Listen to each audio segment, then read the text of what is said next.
Hello dear viewers, may papakilala ko sa inyo. Nakakasama ko na siya, napapanood nyo na siya, diba? Yung aking youngest. Si Jerwell, ayan.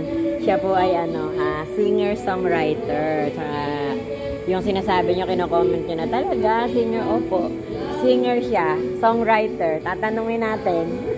Ikaw ba talaga singer ka ba? Hindi o. Sintonado po ako. Ang kanyang first composition po na isinali doon sa PhilPop 2016, yung Sintonado. Yan. Siya po yung sumula. Tapos ang kumanta nun ay Senior Bollante.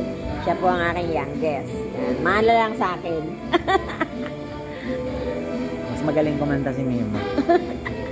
Siya. Pinapakilala ko na siya sa inyo kasi madalas ko na siyang makakasama sa aking mga vlog. Ayan. Siya po yung youngest namin. Actually, 4 sila. Isa-isa ko silang papakilala sa inyo. Mauuna itong bunso. Kasi very close siya. Alam bang ginagawa ko parati dyan pag aalis, magkikita. Lagi ko na lang siyang ihahag. Ganyan. Lagi ko siyang hinahag. Yan. Pag nagkikita kami, hindi pwedeng walang hug. Ayan. Kumusta ka naman, Uwe? Uwe po yung kanyang palayaw. Ba yan? Oo.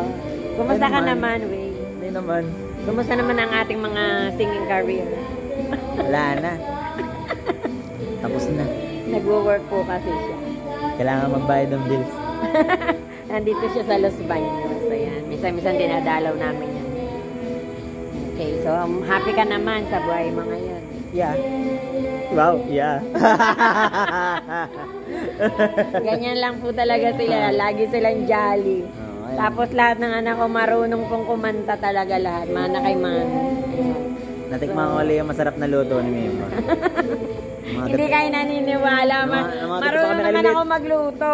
O siya magpapatunay. Ganito pa kami galit. Akala niyo hindi ako marunong magluto.